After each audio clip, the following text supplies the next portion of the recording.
B-double-E-double-R-U-N, beer run. B-double-E-double-R-U-N, beer run. All we need is a 10 and a 5 or a car and a key and a sober driver. B-double-E-double-R-U-N, beer run.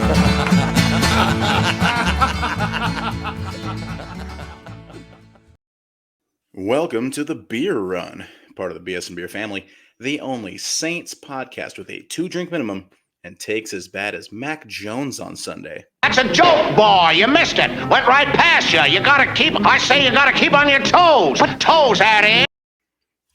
I am the California Cajun. With me as always is Little Dice. How you doing, brother? All good, Craig. All good. Look, we got that 34-0 win. You can't tell me nothing, Craig. Feeling good. And there's two kinds of people right now. People who are like, well, I still don't feel good about it, and so I'm still not happy. And then people are like, what the hell's going to make you happy then if that's not going to make you happy? You got to win 43-0 to make you happy? Like, you can't please everybody. Yeah. Look, you can only play the teams on your schedule, so I'm glad the Saints did what they did. New England is a horrible team, but, hey, they're on schedule. They got to get that work, too. So. Hey, we were a horrible team last week, so. That's right. That's right. I guess what was kind of disheartening is watching the Packers play and knowing that we lost that game to them. That's bad because they suck. I don't think we lose that game if they don't suplex our quarterback. Mm-hmm. That sucked. Yeah. That was a sucky game. And that's the only game that Groupie's missed a kick. Groupie is perfect on the year except for that one. Yep. And don't tell me it was a game winner because the way we were playing right then, they had to beat us with a minute left. Yeah, no. no, not really gonna blame him for that. He's been fine. So, all right. Well, you know how we do on the beer run. We got 4 downs. We're gonna talk about some beer. We got a little bit of Saints news, and we're going to recap that 34-0 win over the Patriots. And then 3rd down, we're going to go behind enemy lines. We're going to talk with a Texans fan. And then 4th down, we'll give you some predictions, make some picks. It's going to be great. So, referees, Get out there, spot the ball. Let's get this thing going. First down, Saints. All right, Craig, what you drinking, bro? All right, I'm happy about this one. So, I had to call an audible today. I'm not even at home, but I have the Oktoberfest from Urban South this time. That's our good local beer down here in Louisiana. Like it. From New Orleans, I believe. And yeah, dude, if you like Oktoberfest, if you go out and you buy the Sam Adams Oktoberfest or something like that, and you want to have that Marson style, dude, and you're down here, get the Urban South one. It's the best Oktoberfest that I've had, certainly recently or maybe ever. I like it a lot, and I'm not a big fan of the Oktoberfest style. I drink it because I'm a whore to whatever holiday we're celebrating. But this is one of the better ones. But the real question on this show that we have to ask ourselves, it's very important, is how does it sound? It turns out it sounds pretty good too. This is solid beer, man. I'm very happy about this. I really was only going to drink it because it's an Oktoberfest and it's October. But no, this is a good beer. I'm going to drink this more. Good stuff, Craig. Well, I am following because from Lost 40 Brewing, I've got Hunter, Oktoberfest. Yeah. Good stuff. I enjoy this. And it's the month of October, so let's go. There you go. There you go. We are nothing if not consistent around here. That's right. That's what we do, baby. That's what we do. 2nd down. Let's get to the news, Craig. Marcus May. He is back after serving his 3-game suspension. This should help the defensive backfield a lot with the safety shifting around and everything. Have 2 starters back. Be great to have them. Yeah, I mean, I like May. I think he's been doing pretty well. But I'm also a really big fan of our rookie, Howden, that's been playing. So for me, I mean, cool. It's good to have depth. I'm not unhappy that he's back, but I like what that rookie's doing, and I think that the depth we have at safety is pretty awesome, man. The facts are all that they are. So without Alvin Kamara, we went 2-1. Without Marcus May, we went 1-2. Therefore, factually, Marcus May is more. There you go. Like you can't argue with the math. Numbers. This is raw, hard data. It all checks out. It all checks out. So yeah, I'm with you. The Saints placed rookie wide receiver Shaq Davis on IR. Cool. I saw when I saw that you wrote that down as one of our topics. Why? I don't care. Do you care about a receiver that almost didn't make the team, that hasn't contributed, that isn't going to do anything? He's basically just around in case a bunch of other guys get hurt. I don't care about Shaq Davis. This guy's going to be a beast when he gets to that opportunity. Sure, totally. Yeah. So was Little Jordan Humphrey. All right. Yep, that's us Saints fans, bro. We will be hyped up about any undrafted free agent out there. I'm telling you. Was it EJ Emmanuel? Was that his name? Some receiver that everyone was so excited about. Emmanuel, something like that. So he would blow up every training camp. I remember his name. Oh man, you know who would know? Tomas would know. Yeah, for sure. We're gonna ask Tomas. Blake Groupie, he won the special teams player of the week. Yeah, which surprised me, but both of his field goals were 50+ yards, man. He's been really good. And Will Lutz has not been. So okay, all right, good call. Good call, Dennis Allen. Yep. And now this next bit of news, Craig, you will not like. And we've got an alert to warn you first. So here it is. Bust alert. Bust alert. Bust alert. That's right, Craig. I hate that. With that graphic. Trevor Penning allegedly is not starting. Hurst has been placed at left tackle and Pete at the left guard. Look, it was one practice on a Wednesday. I don't like it. Dude, you moved on from Hurst playing left tackle because he wasn't good enough. You went and drafted a guy because he wasn't good enough. And they're going to give up on the guy after 6 starts. I don't get it at all. It doesn't make any sense to me. He's been improving as we went. I mean, you could see it on film that he got better each week this year. And he's just scratching the surface of his potential, and you're going to bench him? I don't get it. I truly don't understand the move from a optics standpoint, from a development standpoint, from an offensive lineman standpoint. I don't get it. Like, I get maybe you really like Hurst, and he's got naked pictures of you somewhere, so you got to get him on the field somewhere. But he's been your worst offensive lineman this season. Now you're going to move him to the blind side. You know, he's better at tackle than at guard, I think, but I don't get it. I don't like it. I don't get it. How did you read that news? I mean, Hurst isn't good. And we've been lying to ourselves, thinking that he's good. He'll be fine. He's a great 6th lineman. Yeah, you want to have that depth so that he can come in the 4th quarter. Yeah, but you don't want him to start anywhere. And now you're trying to start him on the blind side, man. I don't like it. We had him there last year, and he was bad at it. Yeah, he wasn't good. He wasn't good there. He hasn't been good, really. I mean, he's been okay. That's really it. That's the best I can say. But okay is good if he's your 6th lineman. Right, okay exactly. Is not good if he's your starting left tackle. Yeah, and now the Saints have been hamstrung, and in the running game, we can't run the ball left. So that's been a tell, and it's because of Hurst and Penning, not just and they're saying, oh, you're not running left because you got Penning over there. Yeah. You're not running left because you got Hurst over there, and Hurst can't fucking run block either. Like, I don't understand the move at all. So now I would have started Pete at left guard to begin with. So him being out there at left guard, I'm fine with that. Yeah. But benching Penning for this guy, I don't get that at all. And I like James Hurst. I want him on the team, but I want him on the team as our 6th guy. I don't get this at all. Yeah. I kind of see it just as a motivational thing. A lot of fire under his ass, but he's been improving. So right. And regardless of, if we think this is the right tactic, I think this is the reason why they're doing it. They did it to Pete, and now they're moving on. They're going to do it to Penning, and who knows who's next. I think this is just a token guy that they're going to threaten whatever underperforming offensive lineman there is we're gonna threaten you with replace you with James Hurst, and this is it.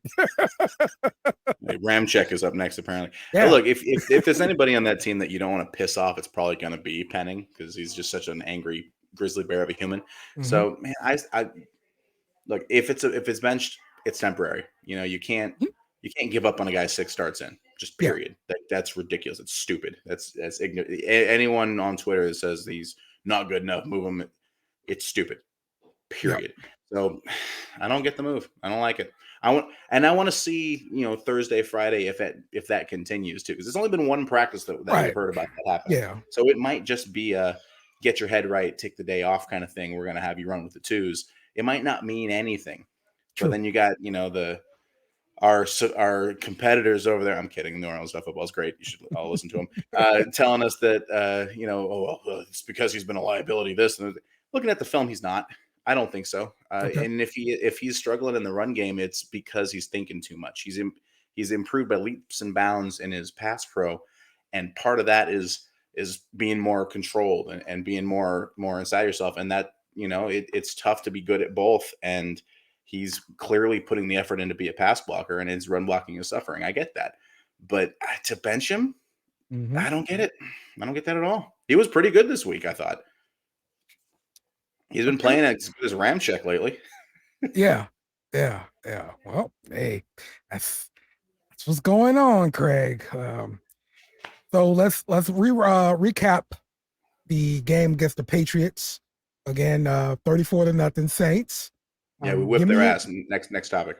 give me your overall thoughts about the game itself. My thoughts were that we didn't play as good as the score indicated. Okay. But the defense played amazing because their offense is worse than ours.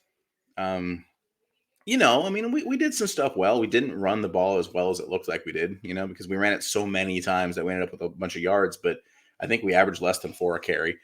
We weren't great at it. We didn't use a ton of Taysom. Olave was non-existent. He looked like he had some control issues. That catch that he should have had down the sideline, that was a concentration play. He needs to make that play. If he's a wide receiver, he needs to make that play. Yeah.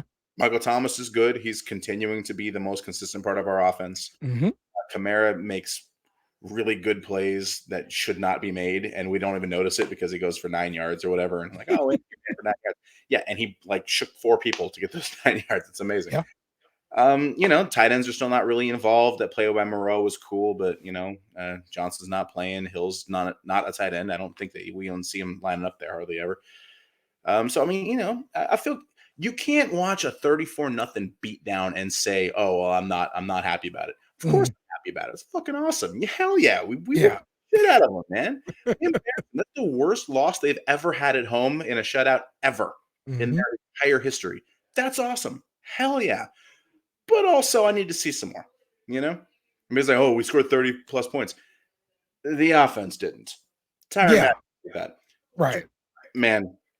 Can I just say how freaking cool it is as an LSU and now a Saints fan to watch Tyrann Mathieu have a pick 6 in college for the Tigers and now to see it happen for the Saints? It's just a cool freaking moment, man. I was a little teary-eyed, man. It was just cool. Good times, man. It really is, man. It was beautiful, really and it was so fun, and it just.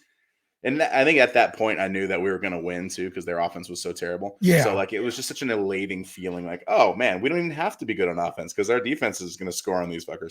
It was great. Great time. I did enjoy not being stressed out. So, so yes, that's always great, not being stressed out during the game. So, yep. Let's talk about Pete Carmichael, because that was public enemy number 1. Last week, and we picked on him. We laughed at it. When DA was talking about him, we laughed at it and everything. I thought it was pretty good, and I thought this week we saw more creativity, we saw more motion, but we saw these things still kind of lead to some penalties. And we heard DA talk about this in his press conference. There's probably a little bit of both. I think that'd be a fair assessment to say that there's a little bit of both to that. I think, we got to continue to do a good job each and every week of, seeing our team, not only through our own eyes, but seeing our team through the eyes of our opponent and how they're going to see us. And so, our ability to kind of self-scout ourselves, look at what we're doing, and see if we're giving any type of, advantage to our opponent. And so I thought we did a nice job with some of those things, in the game. And then ultimately, I don't care whether you motion, don't motion, shift, don't shift, run it, throw it, how you call it, it then boils down to execution. So you can have all the pretty shifts and motions that you want to have, and they look cute, but ultimately you got to be able to, get to the right people and block the right people and execute your job. And that's.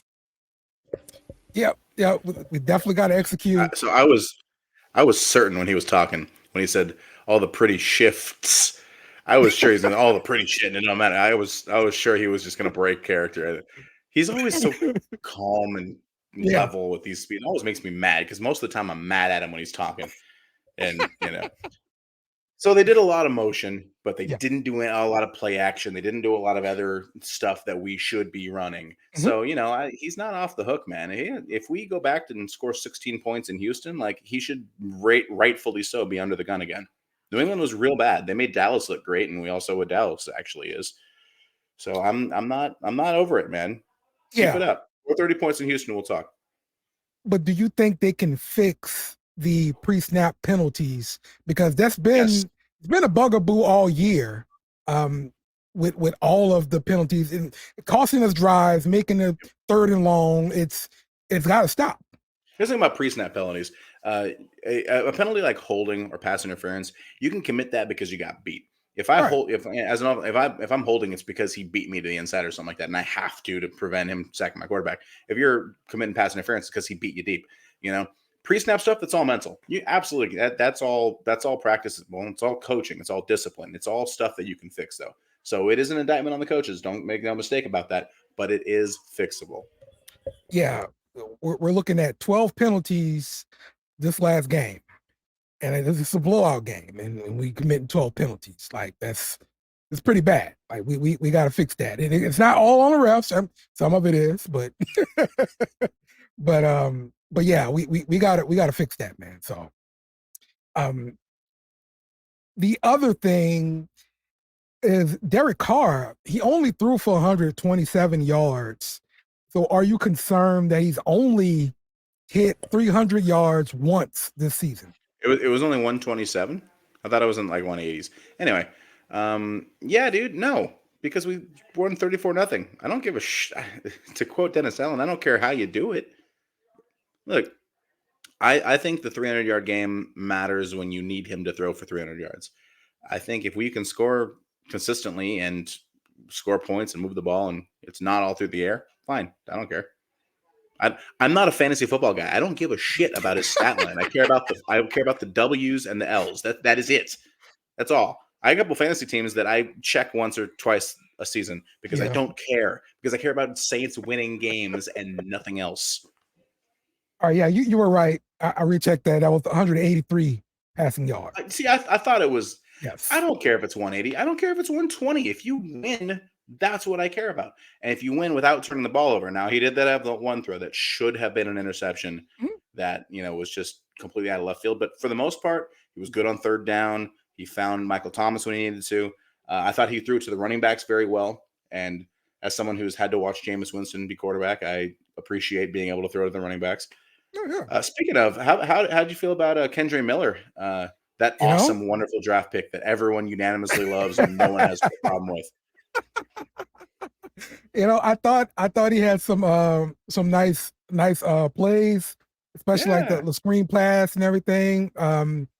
I have to give him his props. He looked pretty good. 90 yards is a good game, man, and it's gonna come along. I like Jamal Williams as much as everybody, but he's not here right now, so you got to get the ball to someone.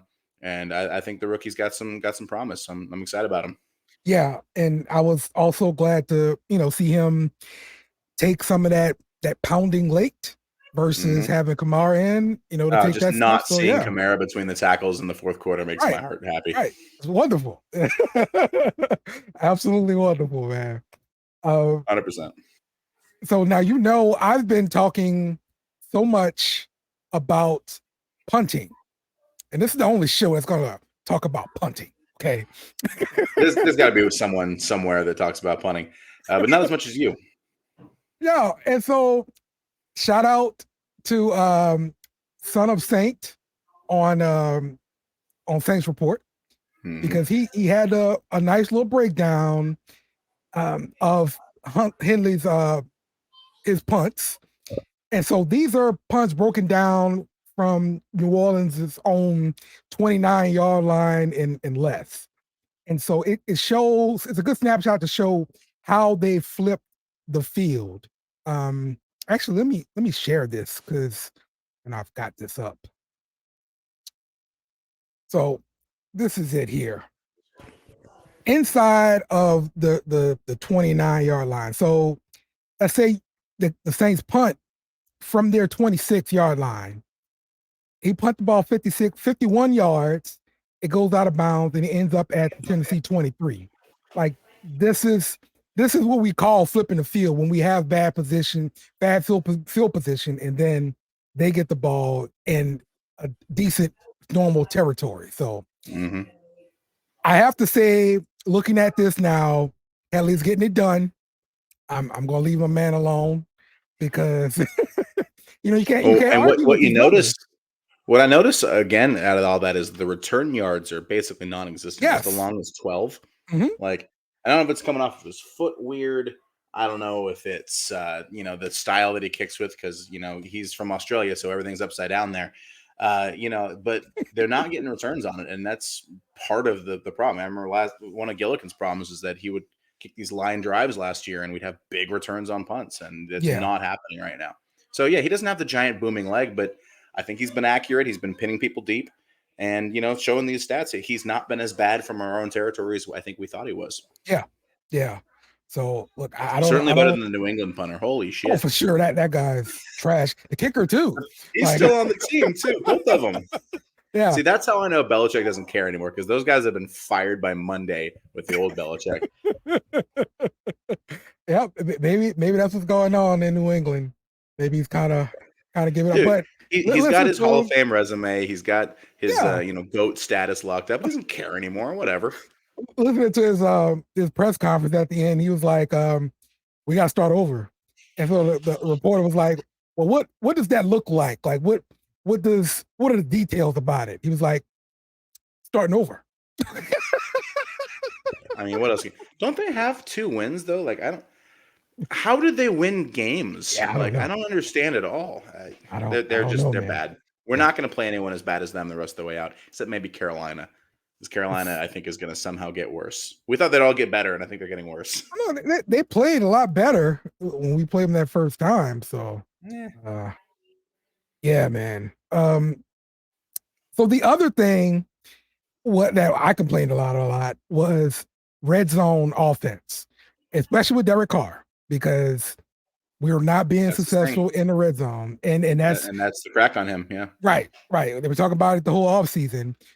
So Dennis Allen talked about Pete Carmichael's play calls in the red zone. Well, I think look, confidence is born out of demonstrated ability. I think we've heard that said around here, and I think it's a true statement, and so the fact that you get the ball down there in the red area, we were 3 of 3 really. One was a kneel down there at the end of the game. So, 3 of 3 opportunities down there in the red area. I thought we ran the ball effectively down there in the red area. I think if you want to be a good, red zone offense, one of the things you have to be able to do is you have to be able to run the ball and run the ball effectively down there. So, I thought we did a good job there. I thought Pete made a couple of really good play calls. A couple of plays that we had, dialed up that we thought, had a chance to have some success. And so I thought the shovel pass out there on the 6-yard line was a great call. And then, a little throwback to Olave in the back of the end zone. I thought that was a good call. And then obviously our guys executed. Saints were 3 of 4 in the red zone versus. But really 3 of 3. Look, and it's not fucking rocket science, man. Our O-line played better, and we started scoring in the red zone. Mhm. Like, There you go. our O-line has improved every week, which is one of the reasons I'm so mad about that thing we talked about earlier. Right. Our O-line has improved every week, and we've been getting better in the Tampa Bay game, notwithstanding, because I don't think Carr was good to play. Our line's better. We're playing better. It's not a coincidence. It's not fucking. It's not. There's no magic spell. There's no thing that he did differently offensively. It's no special in motion play action bullshit that we all been asking Carmichael to do. The O-line plays good. People score touchdowns. Yep. There you go. Simple as that. Simple as that. O-line plays well. You remember when everyone thought Dallas was a juggernaut because they had like 5 first-round picks on their offensive line and they could run the ball on everybody? Remember when we all thought Ezekiel Elliott was a good running back because he had the best O-line in football, and then he didn't, and then he got cut and goes to the Patriots? You know Ezekiel Elliott was in that game on Sunday? Because I forgot. Yeah, there he is. O-line fixes everything. Get a good O-line, you can be good.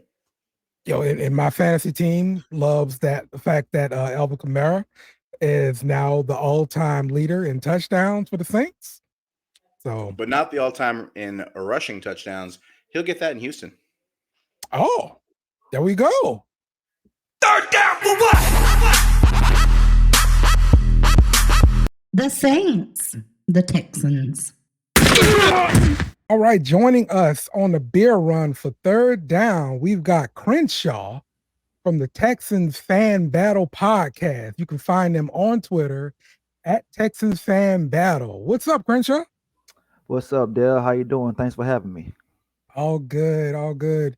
Man, like we just said, Crenshaw is part of he's a Texans fan, so we have to welcome in our Texans fan. That's right. So yeah, talk to me about the loss to Atlanta, which is absolutely the worst thing that we want to hear on this podcast, because we're Saints fans. We don't want Atlanta to win any games.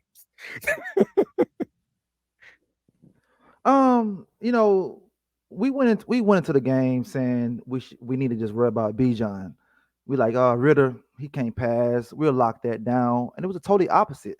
Mm-hmm. We locked down the run game, but this guy was passing all over the field, and the Falcons defense was phenomenal.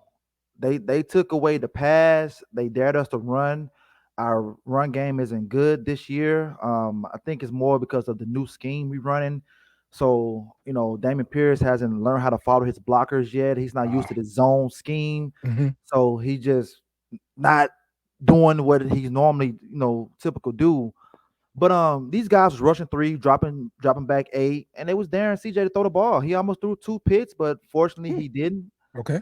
Yeah, fortunately he didn't. But it was a hard-fought game, even though we was bad on third downs. Usually CJ's money on third downs. We was horrible on third downs. We couldn't convert in the red zone, but we still took the lead. Yeah. With 2 minutes left in the game. Right. After all that right there, that's the crazy part. So that shows growth in the team. Such a young team right now, young quarterback, young staff with coaching and everything. But Atlanta, I think if they use their receivers more, they'll be a even better team. But they don't use the receivers as much. They use the tight ends really good, but not the receivers. But I wish we would have won the game. But we lost at the end. But I'm not mad at it because they had us through 5 weeks 0-5. We got 2 wins right now. I'm gonna take it. Yeah, for real. So are you feeling optimistic so far about the first year of the Miko Ryans? Oh, very optimistic, man. This guy got the whole city like back, like how Bourbon Street be. You know what I'm saying? Mm-hmm. Like I was at the press conference when he was there, and I mean, ex-players from 2002 all the way to current players. It was such a packed house. It was a wonderful thing. We actually practicing hard. The fans doing the when the fans come to the practice, it was packed. Okay. the whole, like they said, the whole city just feel really, really good. And I'm happy, the direction we're going right now. We're going in the right direction. It's just we got to get the players to get us to where D'Amico want us to be. Mm-hmm. See, right now we got a lot of players that was here from the old regime. Yeah. So you got to flush them out, bringing his guys. Like, next year and the year after, we're gonna have a lot of money where we could bring in guys to plug and play to get these boys rolling. Got you. Okay. Well, we are on the BS and Beer Media Network. I usually ask this first question. I forget sometimes I'm a bad host. That's what I am. So, what do you got to drink today? Man, I have some H2O, some All right. water. Yeah, that's all I have right now. Nothing wrong with that. What you got over there? I've got some H2O as well.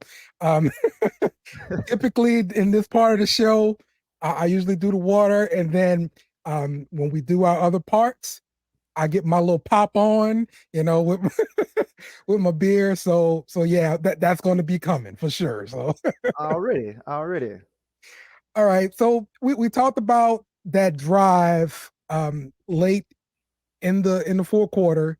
Well, CJ Stroud led your team down, scored a touchdown, throwing to Dalton Schultz.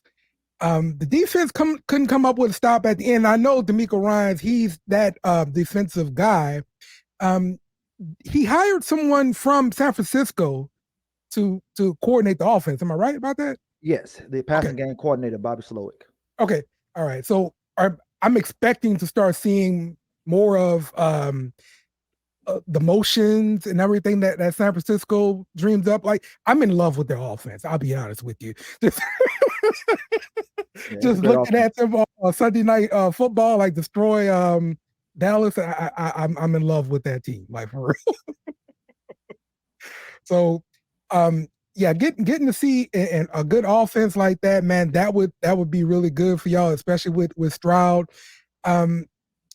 But how do you think Stroud is going to react to some of the adjustments that defense coordinators make? Because once you play a few games, there's a book out on you, right? Mm-hmm. So how do you think CJ Stroud is doing so far to some of those adjustments from the defense coordinators? Well, what I've noticed, he don't make the same mistake twice. Mm-hmm. And he's real hesitant on his passes. That's another reason why he don't throw interceptions at all. Okay. He's hesitant. Like, I'm gonna throw it either too low, I'm gonna throw it too high. Okay. And Atlanta did a wonderful job that I know that the Saints, Dennis Allen, is gonna say, okay, we look at this film, we're gonna take the same thing, but we have better players, and we're gonna take all that away. Mm-hmm. So we got to get the motion right, but our speed guy got concussed, and he's probably not going to play this Sunday. So we're going to be handcuffed this Sunday, and I think our offense might not look that good against you guys. I think you guys might have us looking very, very poor on Sunday because we have nobody to stretch the field. All we have right now is check down guys, and that's what we need to get. We need to get us a big-time wide receiver that defenses is going to respect. Okay. I was looking at your receiving core, Nico Collins, Tank Dell, and Robert Woods contributing as well. I thought you guys were set pretty good. And I can't forget about Mechie from Alabama. I honestly thought that was going to be more of a speed guy to stretch the field. Is that not what's going on? No, because they're bringing him on very slowly. Okay. So he's not getting as many snaps at he typically would when he was in college. So it's going to be a little while with him. Maybe this Sunday he get more snaps because I believe Tank Dell's going to miss this game with the concussion protocol. Okay. Robert Woods, he's an older guy. He's more of a check down. And then Nico Collins, this season he's really emerged. He's showing people that I can play. But Marshawn Lattimore, I believe, is going to really have him on his coat pocket. He's going to check him. So we got to get somebody else that's going to win, and I don't see that happening. I mean, they're going to probably call some practice squad guys up, but I don't believe in those guys right there. But our receiving core, it's very, very poor. We need to get better at that. I need better than Nico Collins and Tank Dell and Robert Woods and Michi. We need better players. I don't know. You realize y'all are like third in passing game right now, right? That's because our running game isn't good. Yeah. That's The concern for sure. And you don't want your young quarterback passing the ball that much. You want to be balanced. Yes. And if you be balanced, it's hard to win. But right now we're not balanced, so it's easy to adjust to us, especially if you're playing against a good defense. Now, if you're playing against a mid-tier defense, then we have the advantage. And you guys are a good defense. Atlanta was a good defense. Mm-hmm. So that's the thing. So we got to get that running game going. But see, our offensive line are more pass blockers than run blockers. And that's an issue as well. So I don't know what they're going to do with that. Hopefully the running back coach is seeing what we see on the all 22. Like, okay, I got to figure some things out to get this thing going. Maybe just throw him some quick screens or something, because we can't be one-dimensional. You be one-dimensional, that's not the recipe to win right there. You're absolutely right about that. Let's talk about that Texas running game, because I've been reading a lot of chatter. The fans want to see more Singletary instead of Pierce. I know Pierce was the high draft pick, but I mean, you just obtained Singletary, and he was a pretty high draft pick too. But looking at some PFF grades, Singletary was graded much lower than Pierce. So, I mean, what's your thoughts on that position, those two guys? Yeah, he's graded much lower, but he has a better yards per carry than Dameon Pierce. Okay. And he's actually following the blockers. He's more patient. Dameon Pierce, he'll see all the green to his right, but he'll just run into the linebackers on the other defense. I still like Dameon Pierce. I just think they need to split the carries, split the carries between them both. I don't need Dameon Pierce getting over 20 touches a game, because that's not his game. Last year we was in a power scheme. It was different. Now we're in a zone scheme. It's not his game. So they got to figure it out. Last game, Singletary didn't get one snap at all running. Oh, wow. Okay. 0 snaps. Like, you can't do that. Yeah, you got to rotate your back. For sure. You got to rotate your back. You got to rotate your back. So I don't know what's going on with that right there, but I would like to see Singletary. I mean, just at least give him 12 carries a game at least. But 0 is not good. And matter of fact, for the season, I believe CJ has more rushing yards than Singletary this season, because that's how much they're not giving him the ball, and that's why his yards per carry, is more than Dameon Pierce, because he hasn't rushed for that much as well. Yeah. Okay. Well, let's talk about your defense. Look, I'm an LSU fan. So I'm going to apologize because Derek Stingley is always hurt. I'm sorry. He's a good player. But yeah, he's always hurt. He was the same way at LSU. You're ranked 17th against the run, and you're ranked 18th against the pass. It seems, pretty balanced, middle of the road kind of thing, but definitely not a terrible defense at all. If your offense, plays complementary football, I think you guys can be pretty good. How do you feel the defense is progressing? I know you made some changes at linebacker a couple games ago, I think. I think the defense for the most part doing pretty good, because we have a lot of injuries. With the first two games, the first game we lost our starting safety, Jalen Petrie, and then Jimmy Ward, he missed the first two games. So we finally got both those guys back the last two games. Our defensive line injured, and they're not really good anyway. Yeah. Our linebackers injured, and of course, how you said, Stingley injured. So we got a lot of second and third string guys, but we're still playing good as a whole. Yeah. We're only giving up 20 points a game. Against the pass, we were better until Ritter threw for 300. We was a little better, but now we move out, to the 18th. And the fought against the rush, 17 is good. Last year was 32nd. Yeah. Big improvement here. Yes, that's a huge improvement. Yeah. So right now, the defense, I'm giving the defense right now a B+. Okay. And so rookies?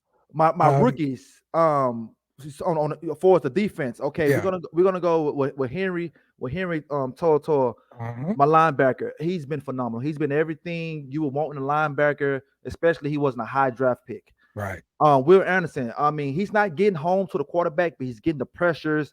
He's getting double team. He's making his presence known on the field.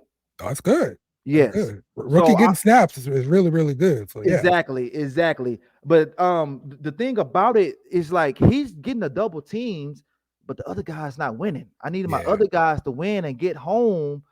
Because if they're not getting home, then it's like he's doing all this for nothing. Like, hey guys, I'm taking up 2 blockers. You guys need to do something out here. Yeah. So we got to figure that part out right there. Hopefully during a bye week, we could do some more scheming to learn how to get those guys home more. Because see, like Derek Carr, with that guy, if you don't pressure him, he's going to eat you apart. Yeah. So we got to figure out how to put pressure on Derek Carr this game. If not, he's going to tear us up. Okay. All right, let's get to the predictions, man. Like, tell me how you see this game playing out, and maybe give me a final score. Man, it's almost gonna be a home game for you guys because it's so many New Orleans fans that live in Houston. I mean, you guys are deep. I'm like deep. I mean, I've actually got invited to a party on Saturday with you guys because y'all ready to turn up. Oh, man, hey, you might want to go. I bet they got some good food. I bet you that. Oh yeah. I know there's gonna be some good food there. But man, I think my defense still gonna play good. But I think that we're gonna lose the time of possession, and then once the fourth quarter comes, the last 5 minutes, they're gonna get gas, and we're gonna lose the game. So I'm gonna say 21-13. 21-13. Yes, 21-13. Okay. And that's Saints? Saints. Yes. Okay. 21-13 Saints that'll put y'all guys at 4-2, put us at 2-4 going into the bye. Gotcha. Okay. Well, we will see about this prediction. Tell me a little bit more about your show when you guys go live. We go live every Wednesday, 8 p.m. Central. We go live on YouTube, or we go live on Twitter, X, or whatever they call it now. Yeah. With my co-hosts, Brown Chubby Bear and A1 Day One. We like to have guests on so that people can hear them guys' perspective on the game. Yeah. So everybody hearing our voice all the time. And we've had some great guests over the years. We didn't have rappers, we didn't have congressmen, we didn't have media guys, we didn't have ESPN guys. So that's normally what we do. And we just bring a good, different flavor to, sports talk, and we like to talk about food, at the end of our segments as well. I like it. So, we're just a good, fun podcast, man. So Texas Fan Battle, that's where you can find us on everything, all platforms, all social media, and, give us a follow, man. Yes, sir. I checked it out. I must say I enjoy this podcast, even though I'm not a Texans fan, but you guys do really good work. And hopefully, we can cross paths again, man. Of course. Are you coming down for the game? No, I'm not coming down, but but you will be watching though. Oh yeah, for sure. For sure. All right. Well, hey man, thanks for joining us on the podcast. Really appreciate you showing up, man. Thanks for having me. They're going to go for it here on 4th down. The Saints will play the Texans in Houston. Now, let me tell you right now, our Houston friend that we just talked to, disregard everything they just said. No idea what they're talking about. Complete garbage. Dude clearly has never seen football before. He thinks he's watching soccer and it's European football because he has no idea what he's talking about. Ignore all of that. Okay? Everything that we just heard. Cut it out. Wash it out of your brain. Go take a shot right now because you don't want to remember any of that. It's trash. Oh man. Big thanks to my man Crenshaw from the Texans Fan Battle Podcast. I didn't think they had Texans fans. I thought they didn't exist. Look, I'm from California. I'm a Saints fan first and foremost, but I'm also a big Dodgers fan. And they were cheated out of a World Series by the Houston Astros. By the transitive property, Houston Texans are the worst. I hate them, and I hope that they suck. There we go. I feel strongly. There you go. Strongly. I'm gonna drop 100 on these fuckers. Well, looking at the early injury reports, we see that they're going to likely be without Tank Dell, their rookie wide receiver. He's likely to miss the game with the concussion. Other guys, they're probably going to play. Laramie Tunsil dealing with a knee injury, and Shaq Griffin dealing with a calf injury. They're most likely will play, but we'll see. This is really they're playing the Saints. Everybody's going to play. Nothing gets you healthier than playing the Saints. The funny thing about our injury report is it's long. There's a lot of people on it, but I feel okay about it. Is that weird? Guys that are hurt are like JT Gray, who's great as a special teams guy, but Juwan Johnson has been a major disappointment this year before he got hurt. Partly because he's been blocking, but I think you're just kind of getting used to it, Craig. It's like every week. I just don't care. I looked at that report and I was like, oh, cool. Nothing new that I didn't know about. Awesome. Cool. Let's go. And Carr upgraded to full. He's been limited the last 2 weeks. So cool. Yeah. Awesome. Let's do it. Let's fucking go. Yep, for sure. Well, let's see. Well, the Texans, I want to say they are. Let me look at the point spread. We are 1.5 point favorites on the road. Okay. We are road favorites by 1.5 points. There we go. Road favorites. Road favorites. That's always a scary thing for me, Craig. Road favorites. So. I like how we play on the road. I think we're better on the road. I think our defense is better on the road. I think we're better outside on the road specifically, but domes or whatever it is. So I feel good about our defense going to this game. It's a rookie quarterback. He has not thrown an interception in his career as a pro, and I do not expect that to continue because we have 7 in 5 games. He has 0 in 5 games, and something's going to change. I promise. Oh, Craig, I feel good about it. I've got that, and it is he's due. That's right. He's due for an interception. He's due. He's due for a couple, if we're being optimistic. That's right. I like the way that sounds there. So yeah, the Saints are 1.5 point road favorite there in Houston. And listen, Houston's going to be like a home game. There's going to be a lot of Saints fans there. Because their fans don't exist. We just talked about that. Well, a lot of Saints fans are living in Houston now after Katrina. I'm expecting the dome to be rocking. Do you think we're going to have more Saints fans than Texans fans there? No, I don't think so. But it's going to be closer than it ought to be. All right, let's see if we can take over that stadium there. That'd be nice. You can get there. Hey, what is it, a 4-hour drive for you? Get in the damn car. Ooh, no. Go contribute. To Houston is much further than 4 hours. Okay, it's like 3 hours for me. I don't know. Yeah. Where is Arkansas? I don't know. I feel like it's like 8-9 hours to San Antonio from here. Oh, it's crazy. So yeah. All right. Well, with them having these injuries like this, rookie quarterback, their running back situation is not very good. They're actually hoping for the backup running back to play more. So how do you see this game panning out for the Saints here? Defensive struggle. We are going to be hard to move the ball against. I think our defense is playing very well right now. Mm-hmm. The front has been playing really good. We've gotten we've gotten a really good combination of stunts in that have been working really well, especially when we have Passanio in there and when we move him inside. Him and Brazil are getting a really good push on passing downs. And I don't think they're going to be able to run the ball. You just talked about their running back issues. Their O-line is banged up, and when it's healthy, it's not great. Mm-hmm. So I think there's a real possibility that we hold them to really low scoring game. Yep. All right. Craig is saying take the under there, folks. Take the under. I am saying take the under because we'll get to it. I don't feel good about our offense this week. I think we had some fool's gold against a bad team, and Pete Carmichael is going to continue to let us down. So I think yeah. All right. I'll let you get to your Saints offense over or under 20 points. Under. Okay. There we go. Easily under. There we go. Saints have this habit, and I've noticed throughout the last 20 years of watching them, that they follow up dominant performances by playing like shit.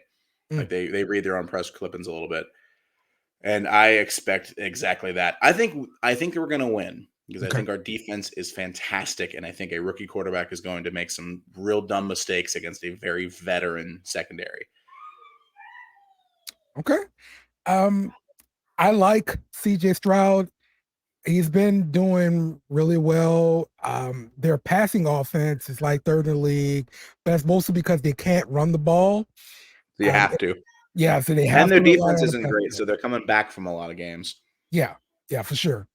Well, I don't know, man. The defense kind of middle of the road. They're like 17th and 18th against the run and the pass.